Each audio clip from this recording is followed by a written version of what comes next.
The shelf hit the floor at 4:47 on a Tuesday afternoon. 300 books. 1 billionaire.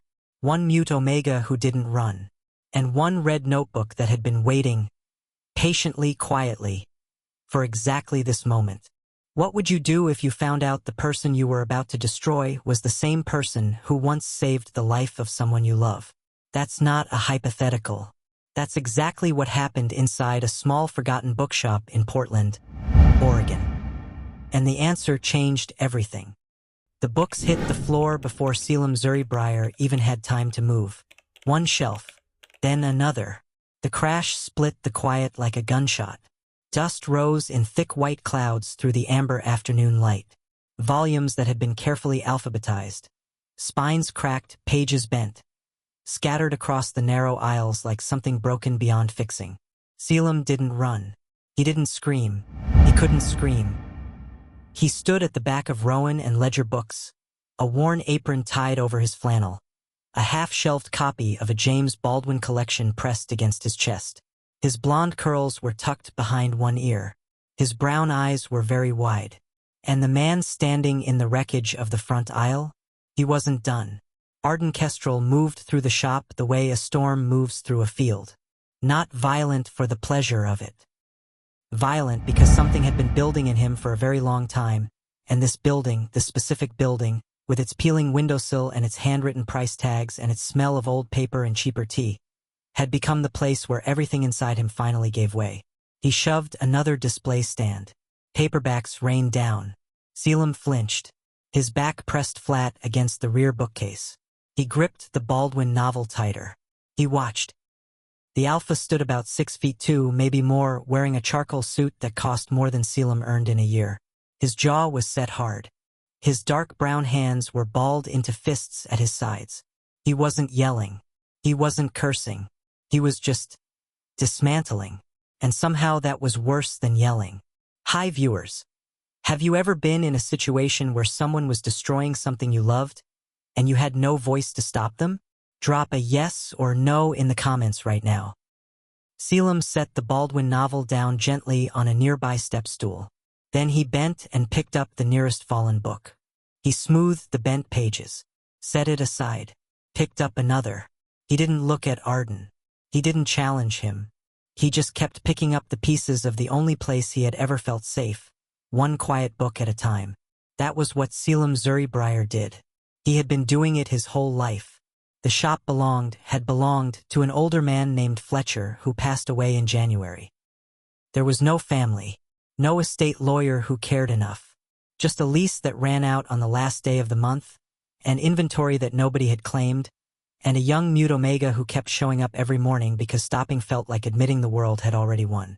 He brewed cheap tea on a hot plate behind the register. He reshelved the same books twice when he was anxious. He wore the same 3 flannels on rotation. He lived in a studio apartment 4 blocks away with a radiator that knocked like it was trying to escape. He had no savings worth mentioning. He had one thing, this shop, and the red notebook. It lived beneath the register counter in a small wooden box that Fletcher had pressed into Selim's hands about 2 years after he started working here. Fletcher had said only this, "That came for you years ago. I think I've been holding it long enough." Selim had read it so many times the inside cover was soft from his fingerprints. He wasn't reading it now, though. Now he was watching Arden Kestrel slow down. The alpha stopped in the center aisle, chest heaving. One hand braced against a standing shelf he hadn't knocked over yet. He stared at the floor, at the mess he had made, at the omega quietly collecting books without a single word of protest. Something moved through Arden's expression. Not guilt. Not yet, just confusion. Because Selim had looked up at him once, just once, not with fear, with patience, like he had seen this before, like he knew how this kind of anger worked, and he was simply waiting for it to exhaust itself. That look stopped Arden cold. He took a breath, and then his shoe caught the edge of something on the floor. He glanced down, a small red notebook. It must have slid from the counter when the first shelf fell. It lay open, pages fanned, near the toe of his leather shoe. He almost left it there. Almost. But the handwriting on the open page was familiar in a way that made no sense, because the person who wrote like that had been dead for 3 years. Arden's hand moved before his brain did. He picked it up. He read the first line, and the color drained from his face. What does that notebook say? Stay right here, because what's written inside those pages is going to change everything you think you know about this story. Arden Kestrel had walked into 43 buildings scheduled for demolition. He had never hesitated. Not once. He stepped through the door of Rowan and Ledger Books the way he stepped through every acquisition, with the decision already made, the paperwork already signed, and the only remaining question being how quickly the current occupant would accept reality. The answer, in his experience, was always quickly. Money had a way of accelerating acceptance. But the first thing that hit him when he pushed open that door was not resistance. It was smell. Old paper. Lemon wood polish. Something faintly floral, like dried lavender tucked between shelves. And underneath all of it, cheap black tea still warm. He had expected emptiness. He had expected boxes, half-packed. Maybe a few stubborn pieces of furniture someone hadn't bothered to move yet. Maybe a weary face behind a counter ready to negotiate terms. Instead, there were books. Everywhere. Floor-to-ceiling shelves, double-stacked in some places. Hand-lettered signs in careful print. Local authors. Shelf-worn but loved. Ask about the back room. A battered wooden ladder on a rail that hadn't been dusted recently. Reading chairs in the 2 front corners, both occupied by different stacks of hardcovers that clearly hadn't been moved in weeks. And behind the register, which was an actual physical cash register, the push-button kind, stood a young man. Blonde. Slight. An apron over a green flannel. He looked up when the door opened. He didn't smile. He didn't speak. He just watched. Arden moved to the center of the shop, pulled out his phone, checked the property address against the acquisition file. Right building. Right address. The lease expiration stamp was clear. He looked up at the Omega. This property was acquired by Kestrel Group on the 4th. You should have received notice. The young man reached beneath the counter, pulled out a piece of paper, wrote something, slid it across the counter. Arden picked it up. It read, "The inventory contracts transfer with the lease under Oregon Code 87.3.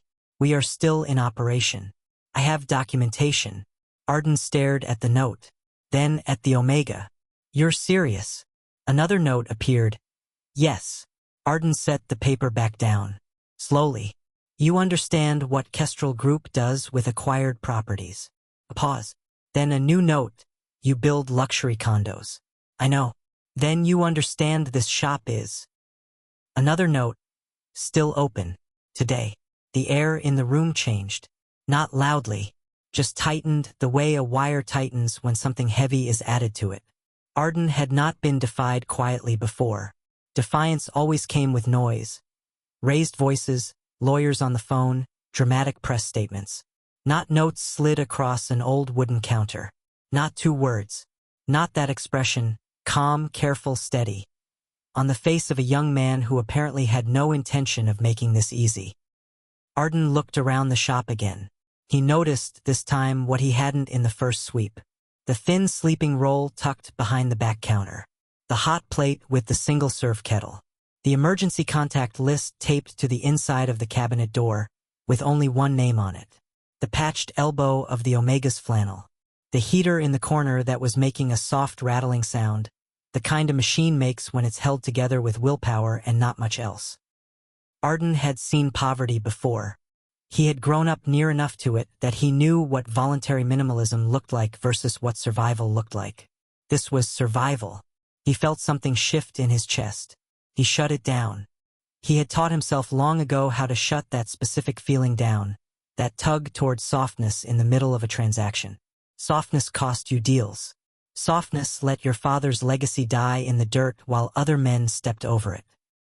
Softness was what this city had offered his family, and then taken back without warning.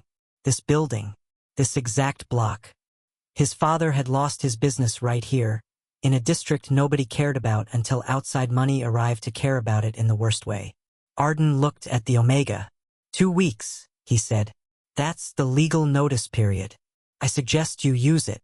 The Omega wrote one more note, slid it forward. Arden read it, his jaw locked. The note said, "This shop was here before your permit. I'll be here after." That was when the first shelf went down. Arden's hand moved. The display stand near the door caught the edge of his arm, or maybe he caught it, and 300 books hit the floor in a single wave of sound that cracked through the shop like the whole building had exhaled wrong. He didn't stop, because stopping meant feeling. And Arden Kestrel had a strict policy about feeling things inside transactions. He didn't. Not until the Omega's face caught the light from the window. Not until he saw that the young man hadn't moved back, hadn't run, hadn't even raised his hands to protect himself. He was just standing there, arms loose at his sides, watching Arden the way you watch a fire. Not afraid of it, just keeping note of where it's moving. That stopped something in Arden's chest. He stood in the middle of the destruction he'd caused, breathing hard, and then his shoe hit something on the floor. Something small, red. He looked down, and the floor seemed to tilt slightly under his feet. Arden picked up the red notebook. He didn't mean to read it. He told himself that later, in the specific way people tell themselves things that are not entirely true. He told himself he picked it up out of reflex, clearing debris, organizing the chaos he'd caused, something mechanical and practical that had nothing to do with curiosity. But the truth was simpler and harder. He recognized the handwriting on the open page. Not the words yet, just the shape of the letters. The slight leftward tilt. The way certain lowercase letters sat slightly above the line, like they were straining towards something. His father had written that way. Orion Kestrel had written that way for as long as Arden could remember, on birthday cards, on post-it notes stuck to the refrigerator, on the backs of business cards he handed out at networking events even after the business cards no longer had a business on them to reference. Arden stood in the wreckage of the bookshop floor. Books around him in every direction. Dust still settling. And he read. The Omega had gone very still. Not the careful stillness of someone waiting for danger to pass. Something different. Something more exposed than that. Like a person watching someone open a letter meant for them. Not angry, not trying to stop it. Just braced. Arden read the first line again. Then the second. The letter said, "To the quiet boy who pulled me from the harbor." He kept reading. His hand tightened on the notebook. "I do not know your name. I looked for you after. I looked for a long time. But the night was dark, and the water was cold.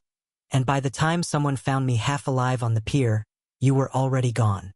Like you had never been there at all. Like maybe I'd imagined you. Except I know I didn't, because imaginary boys do not have cold hands and do not grip that hard. And no part of my imagination is strong enough to invent the look in your eyes. You were maybe 11 years old. You didn't speak. You just held on." Arden's throat closed. He read the rest standing completely still. His father wrote about the night in plain language.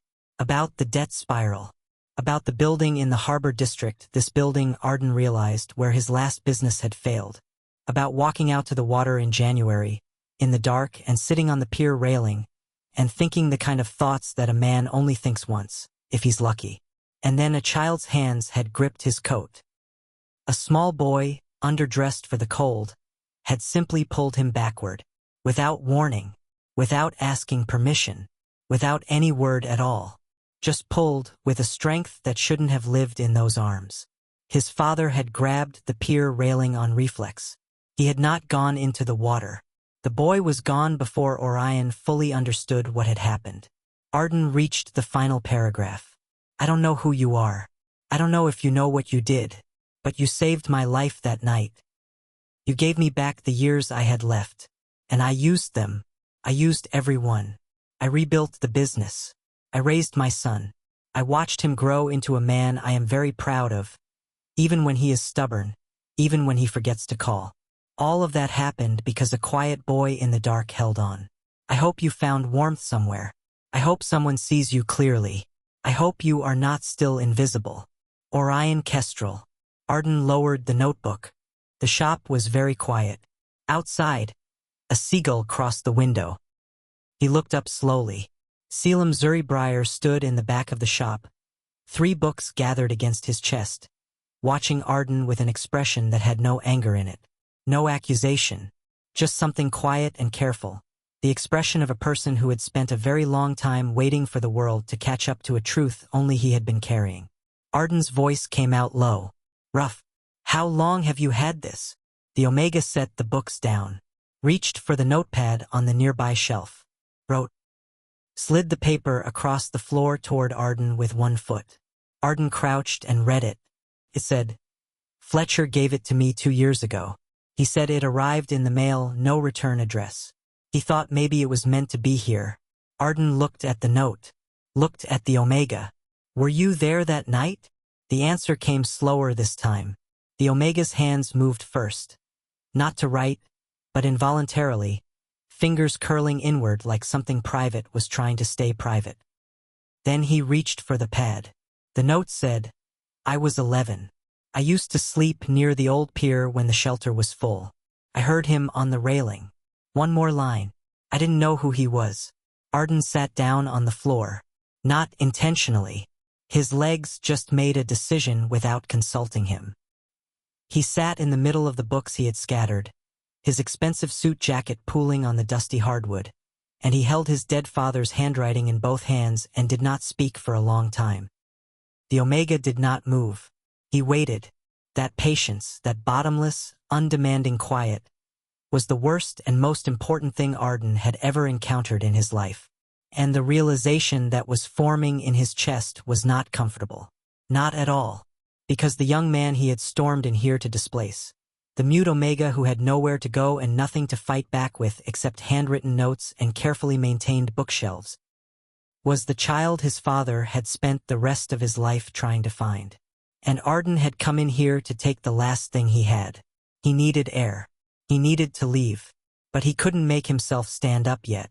And outside, a city that had no idea any of this was happening went on moving exactly as it always did.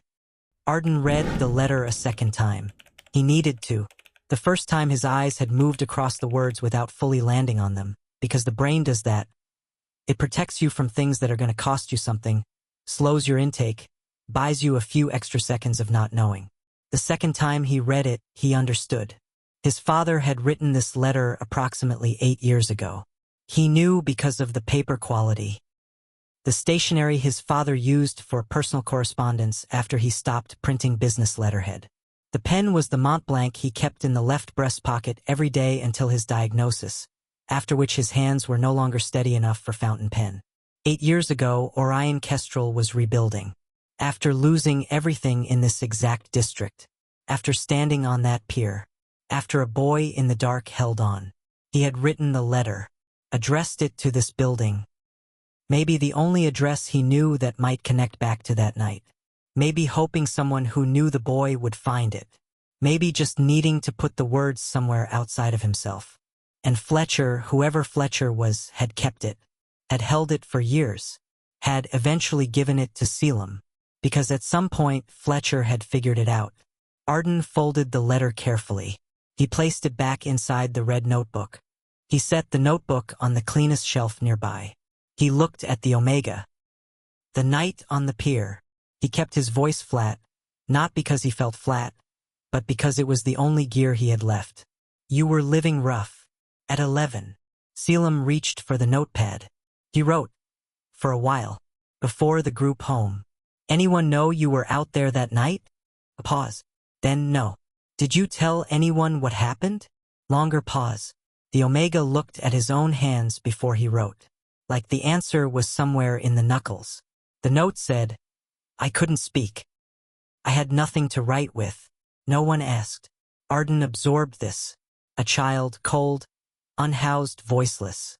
Had saved his father's life and then disappeared back into the dark with no one to report to and no language to use to say what he had seen. And the world had moved on completely unbothered. His father had rebuilt. Had become successful. Had raised Arden. Had died thinking he would never find that boy. All of it held together by an act of kindness that exactly 0 people on this earth knew about except the one who gave it. Arden's chest did something complicated. He didn't let it show. That was the practice part of him. The part that had been trained in boardrooms and quarterly earnings calls and family dinners where showing feeling was either a strategy or a liability, never just a thing that happened naturally. But Selim was watching him with that expression again. Not waiting for an apology. Not even expecting one. Just watching. Like he had offered something. Not the story, not the secret, but the fact of being seen, and whatever Arden did with it was Arden's business. "Why are you still here?" Arden asked. "In this shop, knowing it's being demolished." Selim considered this longer than the other questions. Then he wrote, and when he slid the notepad over, the answer was just 3 words. "It's the address." Arden read it, looked up. "What about the address?" Another note. "The letter was sent here. I've worked here for 4 years. If anything else ever came from him, about that night, this is where it would land. I couldn't leave before I found out if it mattered." The room went very quiet. Outside, the harbor moved, gray and indifferent. Arden turned away from the Omega, not from coldness, from necessity. Because whatever was happening to his face at that specific moment was not something that needed an audience. He stood by the window. He watched a cargo ship pass far out on the water. His father had stood in this exact area of the harbor district and decided to stop living.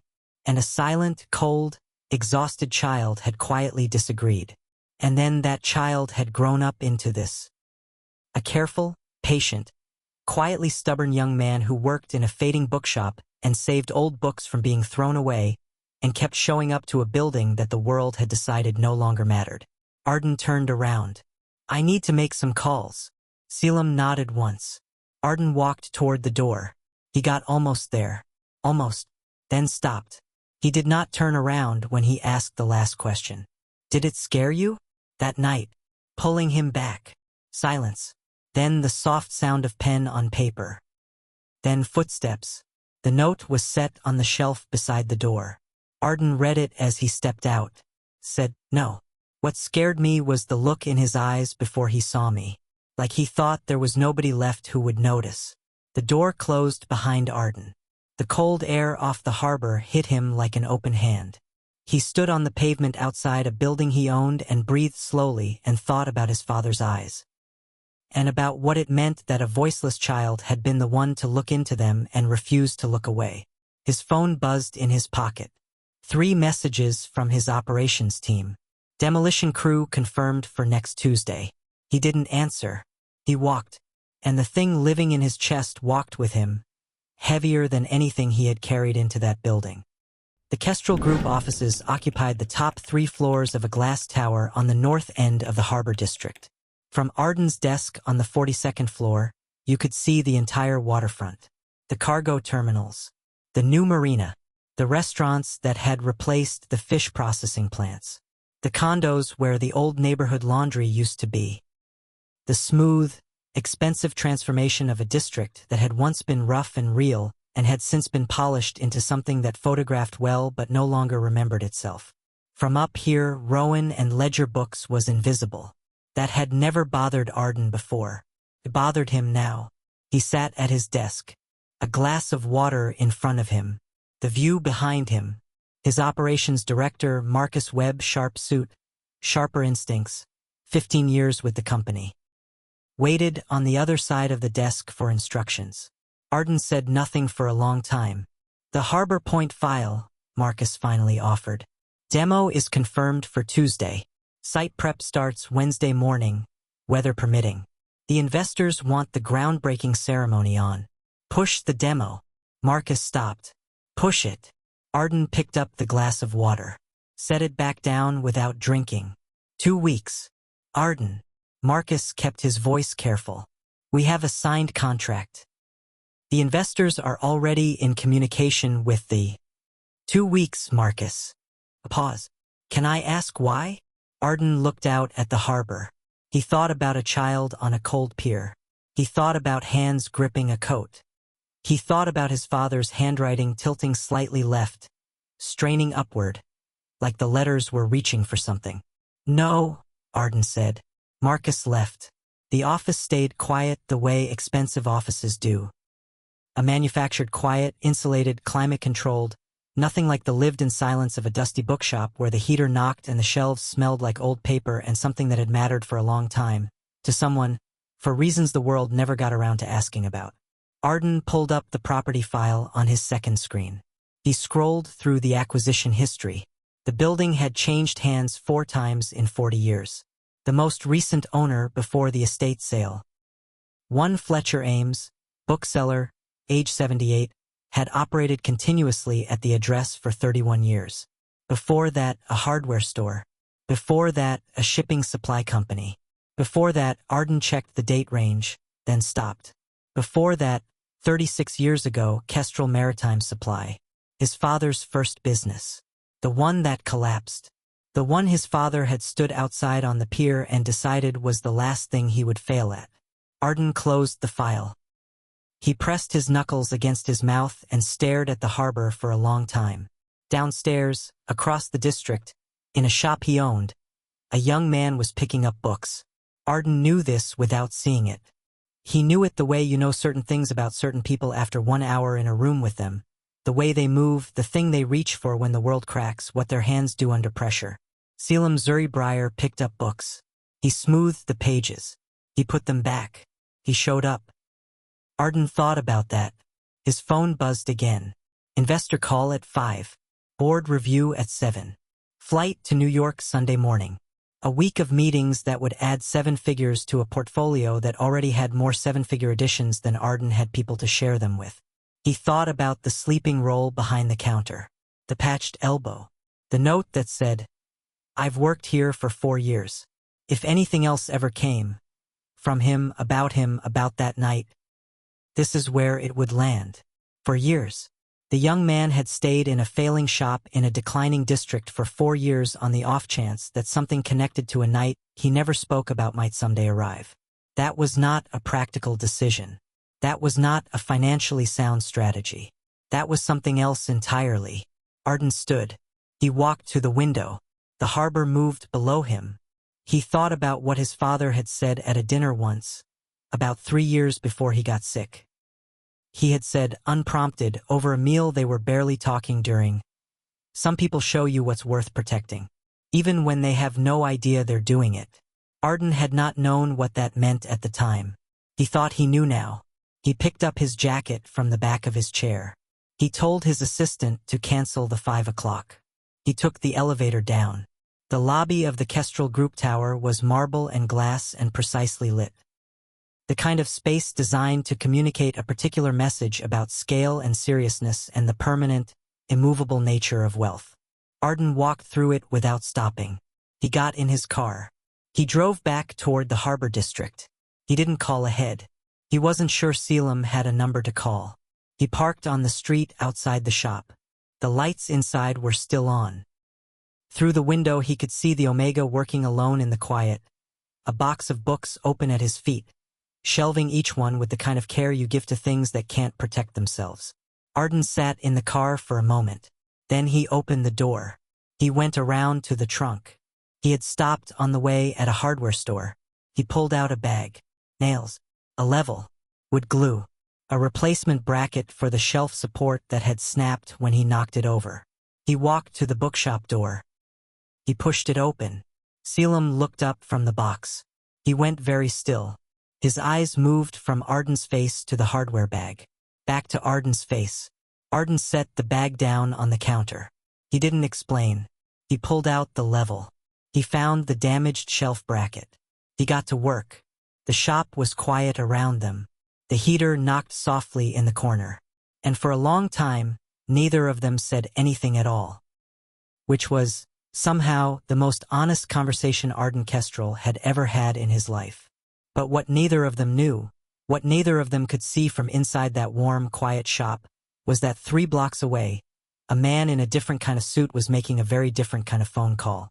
And what he was arranging had nothing to do with books. The shelf bracket snapped into place with a clean click. Arden pressed his palm flat against the wood, tested the weight. Steady. He moved to the next one. Selim stood 3 feet away watching. Not awkwardly. Not with suspicion. Just watching, the way someone watches a thing they don't fully understand but aren't afraid of. His arms were loose at his sides. A book in his left hand he had forgotten he was holding. The shop smelled like wood glue and cold tea and something faintly like cedar. The heater knocked twice, then settled. They had been at this for almost 40 minutes. No conversation. No explanation. Arden had simply started repairing what he broke, and Selim had started working beside him, and somewhere in the middle of it a rhythm had formed between them that neither man had announced and neither man questioned. That mattered. Pause on that, because Arden Kestrel did not do quiet. Not voluntarily. He had spent 20 years filling silence with strategy. With projections, acquisitions, investor calls, the constant forward motion of someone who understood instinctively that stillness cost you ground. Silence, in Arden's professional life, was a negotiating tactic. A weapon. Something you imposed on other people while you waited for them to fill it with something you could use. This was different. This silence was not a weapon. It was just a room. Two men. Honest work. The small sounds of repair. Selim set his book down and crouched beside the second damaged shelf. He held the support bracket in place without being asked. Just reached out and held it steady while Arden drove the nail. Their hands were close. Neither pulled back. Arden finished the bracket. He sat back on his heels and looked at the shelf. Then he looked at the omega beside him. Selim had a small ink stain on his right index finger. From the notepad, probably, from hours of writing short answers to a man who had never once thought to ask the right questions before today. Arden looked away first. He stood. Moved to the next damaged section. "You do the price tags too?" he asked. Selim looked at him with a mild expression. He reached for the notepad. The note said, "All of it. I'm the only one here. For 4 years." A nod. "By yourself." Another nod. Then a new note. "Fletcher came in on Tuesdays until he got too sick to leave his apartment. Then I came to him." Arden absorbed this without comment. He picked up the level. A few minutes passed. Then Selim wrote again, unprompted. He slid the notepad to where Arden could read it while he worked. It said, "He used to bring me crossword puzzles he'd already done halfway. He said finishing someone else's thinking was good practice. I never told him I'd already read most of the answers because he left the newspaper in the same drawer every time." Arden looked at the note. He looked at the omega. Something shifted in Selim's face. A quick, small thing, there and gone. The edges of his mouth moving slightly. Not a full smile, just the shadow of one. And it was the first genuinely warm thing Arden had felt in this building. Maybe in longer than that. He turned back to the shelf. "Sounds like a man worth working for," Arden said. A pause. Then the notepad appeared in his peripheral vision. It said, "He was the first person who didn't try to fix my silence." Arden stopped moving. He didn't respond to that right away. He drove the last nail. Set the hammer down. Stood. The shelves were repaired. Not perfect. There were still books to resort, a section of floor molding that had cracked in the fall, a display stand that was missing one leg entirely. But the major damage was addressed, and the aisle was walkable again, and the shop looked less like a disaster zone and more like something that had been hurt and was now being tended to, which was accurate. On more than one level. They shared the tea. Selim made it without asking, pulled 2 mismatched mugs from the cabinet above the hot plate, filled the kettle, let it run. He set the mugs on the counter, pushed one toward Arden. Arden picked it up. It was strong and slightly bitter and nothing like the tea at his office. He drank it anyway. They stood on opposite sides of the counter. For a while neither of them wrote or spoke. Just drank the tea while the harbor light turned from orange to gray outside the window. Then Selim wrote something longer than usual. He slid it across. It said, "Your father's letter. I want you to keep it. I had it because I needed to know someone noticed that night. And now you know. So it should go back to your family." Arden looked at the note for a long time. He didn't agree. He didn't argue. He picked up the notepad. For the first time since entering this shop, he was the one reaching for the pen. He wrote, "My father spent 8 years wishing he could find you to say thank you. You deserve to have that letter. It was meant for you." He slid it back. Selim read it. He was quiet for a while. He didn't write anything. He just set his mug down and pressed both hands flat against the counter, like he needed something solid under him. Like the weight of being seen, fully, clearly, for the first time, was something he had to brace for. Arden understood that, more than he expected to. The shop was warm now. The heater had stopped knocking. And for the first time since he walked in here that afternoon, Arden Kestrel did not feel like a man in the middle of a transaction. He felt like a man in the middle of something that was going to take a while to understand. Then the door opened. 3 men in suits stepped inside. Not Arden's team. Arden recognized the lead one, Desmond Farr, the senior legal representative from the investment group holding the demolition contract. Desmond surveyed the room, the repaired shelves, the 2 mugs on the counter. Arden in his jacket, sleeves rolled up, a hammer resting on the counter beside him. Desmond's expression did not change. He said, "Mr. Kestrel, we need a word." He pulled a document envelope from his inside jacket pocket, and he placed it on the counter between them. "The contract," he said, "cannot be legally suspended. We have language covering exactly this situation." Arden looked at the envelope. He did not pick it up. He looked at Selim. Selim's hands had gone still on the counter. He was reading the situation the way quiet people read every room they enter. Fast, careful, filling in the parts that weren't said aloud. His expression did not break, but something in his eyes changed, like a door closing, like someone who had been briefly, dangerously close to hoping, and had now remembered why hoping cost too much. Desmond Farr did not sit down. He stood in the center of the shop with his hands folded and his document envelope on the counter, and the particular energy of a man who had delivered bad news many times before and had stopped feeling anything about it. "Section 9 of the acquisition contract," Desmond said. "Any delay to demolition beyond 14 days requires written agreement from all 3 investment parties. Mr. Kestrel, you are one party. The other 2 have not agreed. And they will not agree." Arden picked up the envelope. He scanned the language. He set it back down. "What's the exposure if I proceed with the delay anyway? 12 million in penalty clauses. Possibly more if they move to compel performance." Arden did not flinch, but Desmond wasn't finished. "There is also the matter of the Thornfield development. If you breach on Harbor Point, Thornfield's investors will request an independent review of your management practices. That review will delay the project by 8 to 12 months. The downstream effect on your portfolio is not something I can soft-pedal, Arden." The room was very quiet. Selim had moved to the far end of the shop. Not to disappear. He wasn't the kind of person who disappeared. He was simply giving the conversation space, standing near the back shelves with a book he wasn't reading, present but not interfering. Arden's eyes went to him briefly, then back to Desmond. "Give me the weekend," Arden said. "Arden, the weekend, Desmond."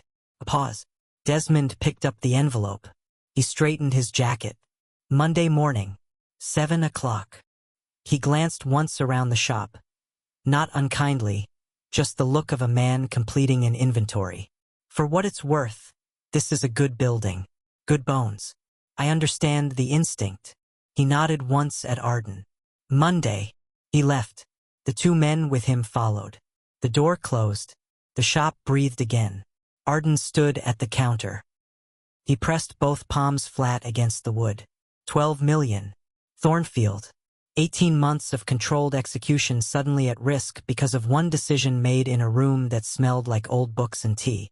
He heard movement at the back of the shop. Selim was putting the book away. Then he began, quietly, methodically, pulling a cardboard box from beneath the rear counter. And he began placing books inside it. Arden watched. "What are you doing?" Selim reached for the notepad without looking up.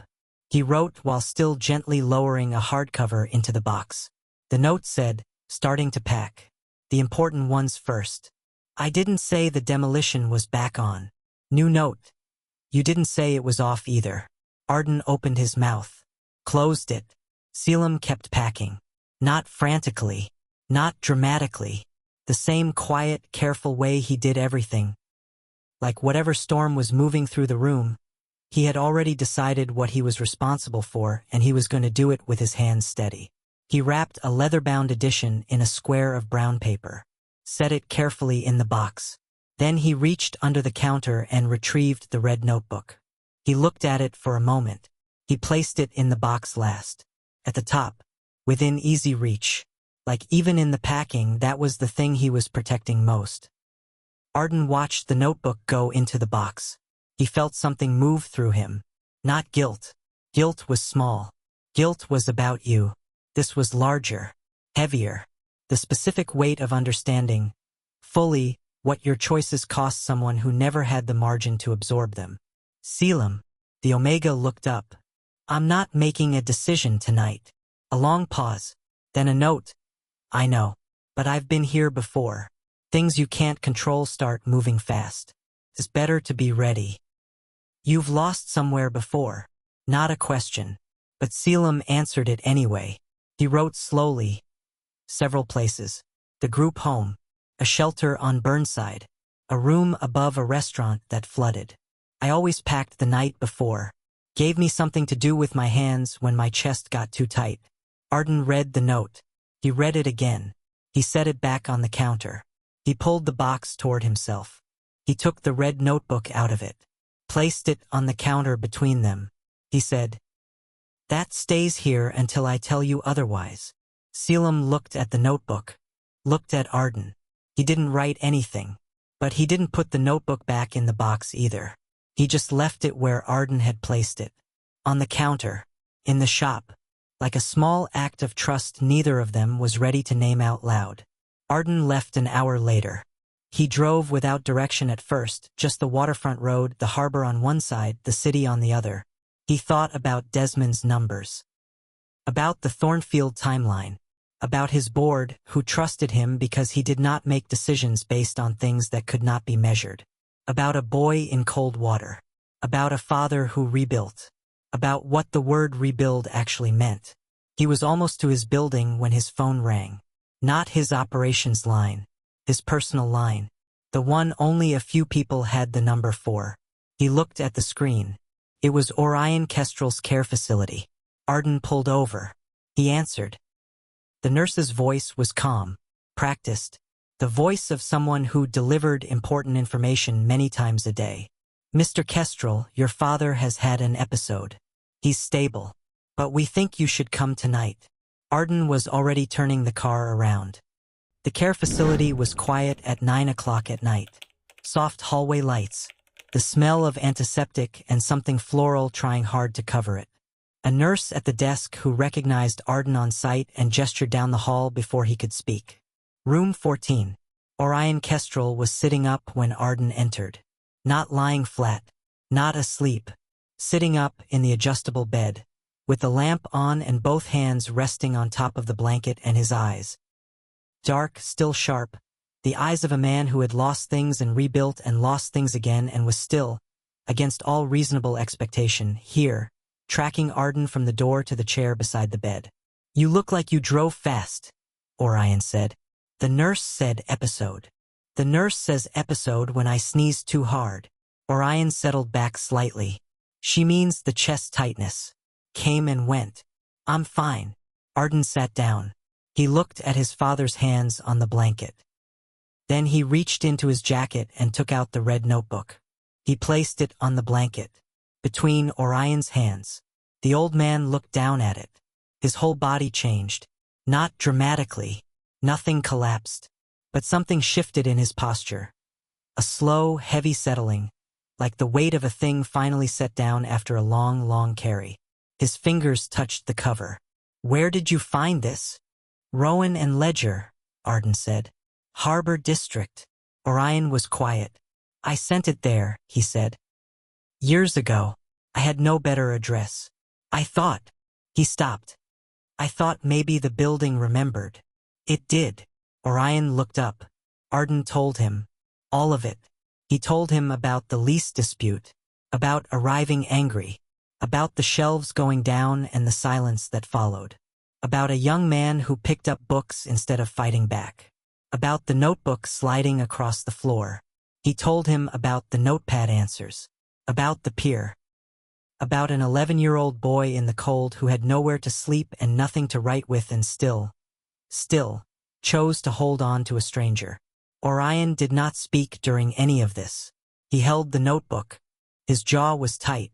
When Arden finished, the room was very still. Orion Kestrel had lived 71 years. He had failed publicly and rebuilt quietly and raised a son he was proud of in the specific way that difficult men are proud, without saying it often enough but meaning it completely.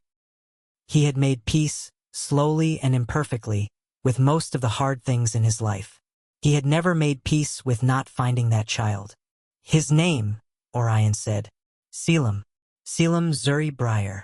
Orion repeated it, quietly, like he was placing it somewhere careful. Is he stopped again. Chose the next word with attention. Is he well? Arden thought about the sleeping roll behind the counter, the patched flannel, the box he had started packing. He's managing, Arden said. He's been managing alone for a long time.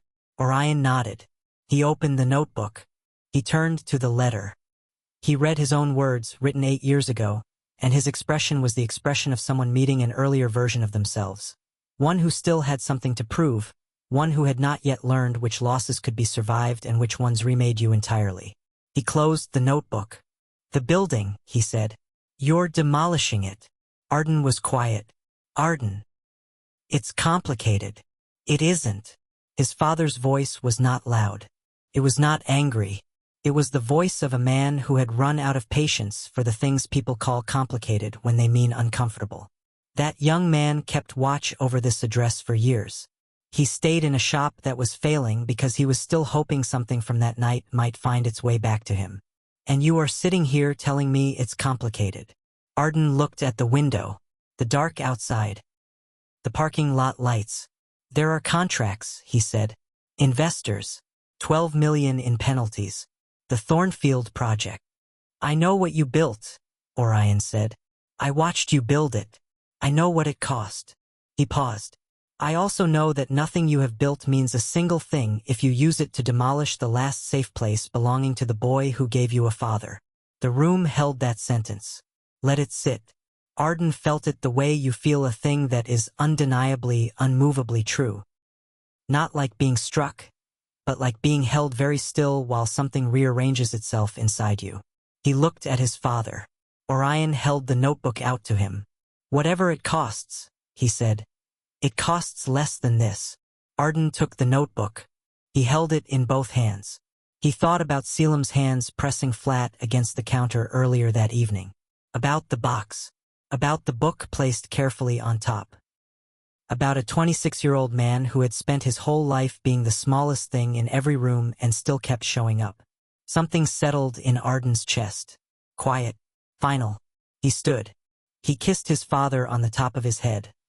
A thing he had not done in years. A thing that made Orion go briefly, completely still. He said, "Get some sleep." He walked out of the room. Into the quiet hallway. Past the nurse's desk. Through the automatic doors. Into the cold night air. He sat in his car. He pulled out his phone. He called Marcus. Marcus answered on the second ring, groggy, clearly woken. Arden. Monday morning, Arden said. I need you to arrange a press call and get the contract lawyers on standby. A pause. You're proceeding with the demo? Arden looked at the notebook in his hand. No, he said. I'm not. Another silence. Arden. The penalties. I know what the penalties are. He started the car. I know exactly what this is going to cost. Set up the call. He hung up. He sat in the parking lot of his father's care facility for a while longer. The city was quiet. The harbor was somewhere to the east, invisible from here but present. The way certain things are always present, below the surface, moving in their own direction regardless of what the people above them decide to do. Arden thought about a boy on a dark pier. About hands that held on. About the kind of choice you make not because it's profitable or strategic or wise by the metrics that most people use to measure wisdom, but because some things are simply not for sale. And the decision that would change his professional reputation and cost him more money than most people see in a lifetime felt, in that specific moment, like the least complicated thing he had ever done. He drove back toward the harbor district, not to the shop. The shop was closed. But he parked on the street outside it anyway. He sat there for a few minutes. The lights were off, but there was a faint glow under the door. A small lamp, left on. Like a signal. Like someone saying, "I'm still here." The press call was at 9 on Monday morning. By 9:15 it was everywhere. Kestrel Group announced publicly that the Harbor Point demolition permit had been voluntarily withdrawn. The Harbor District property at the Rowan and Ledger building address would not become luxury condominiums. It would become the Orion Kestrel Community Literacy Foundation, a fully funded public reading space, free adult literacy programming, and a working independent bookshop operating under its original name. No spin, no charity language, just a statement, and one additional line at the bottom, which the press corps read twice because it was unusual for a corporate announcement.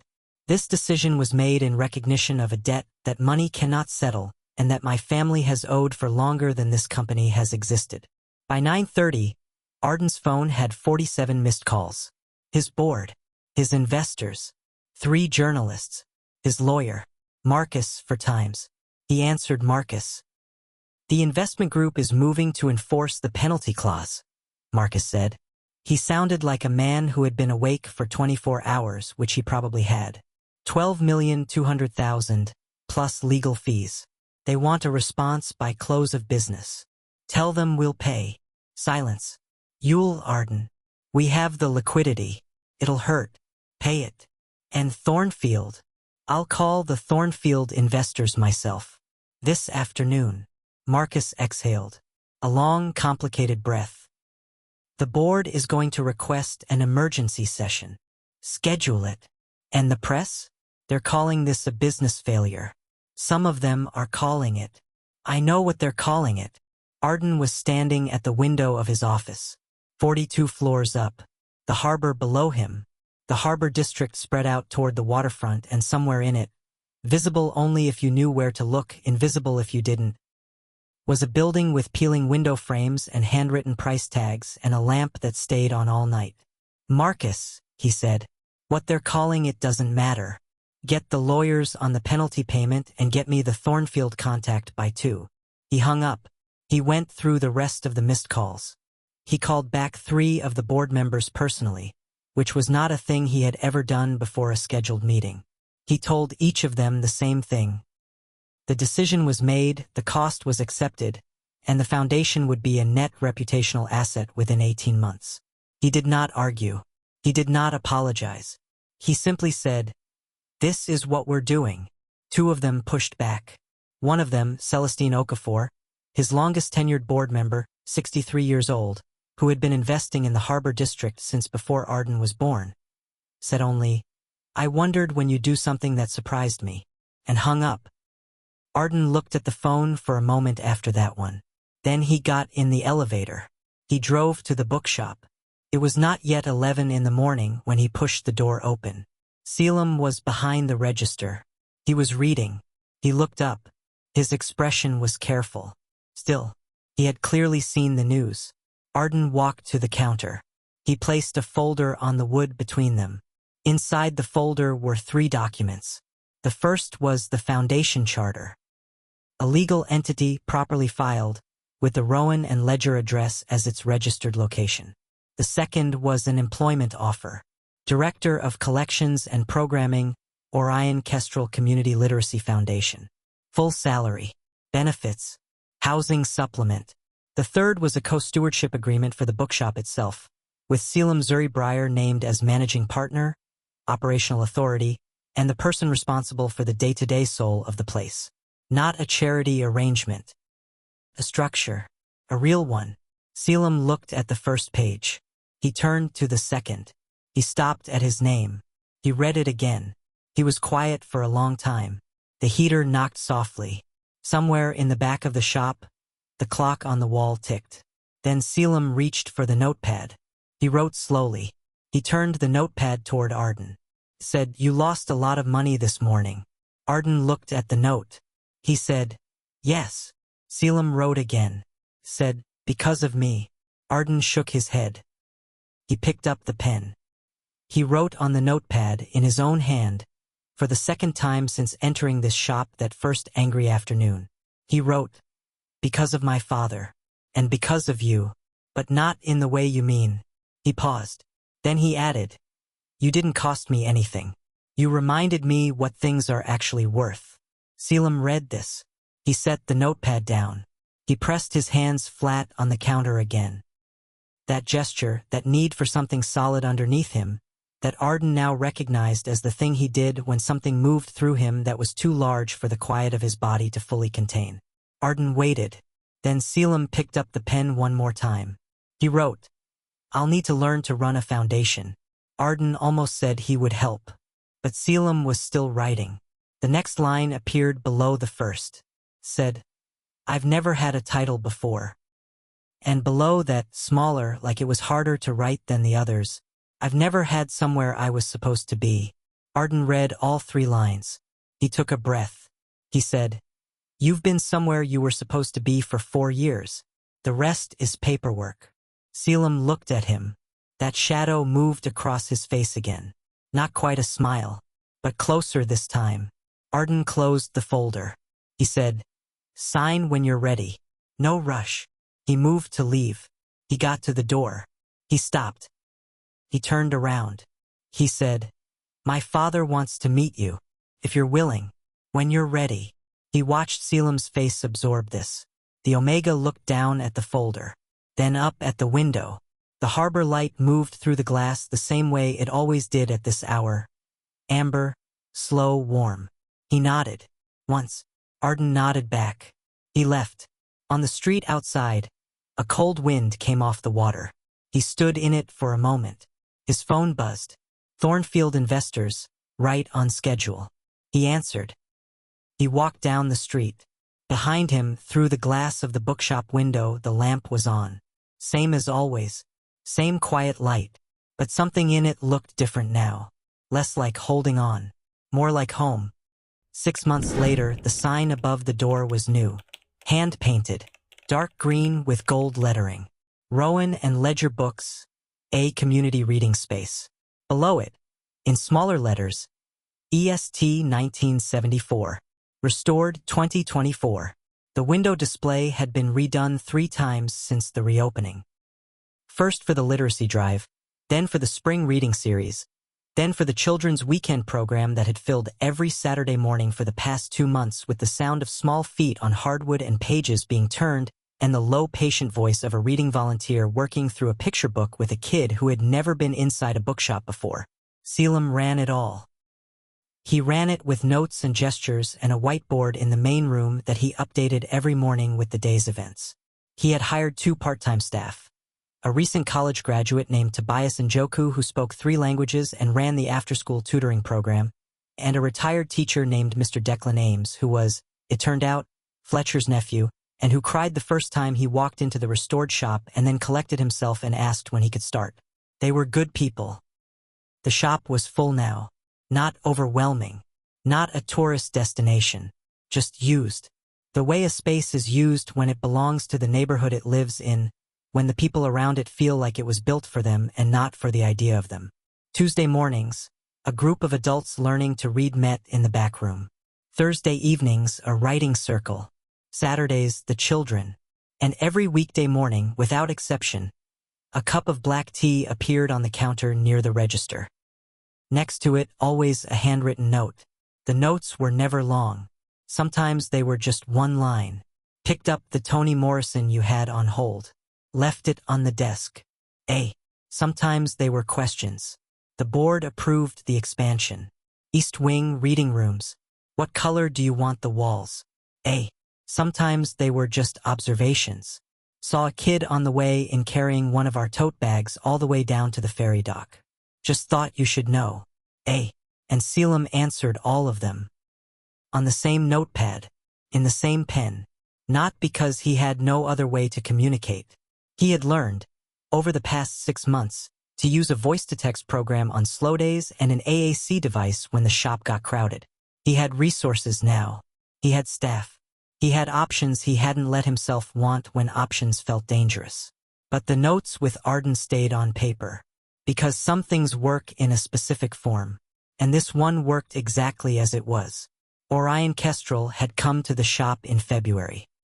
On a Tuesday, Arden had brought him in the afternoon, when the shop was quiet, when the adult reading group had ended and the shelves were fresh and the light from the harbor window was doing what it always did at that hour, falling warm and slow across the floor.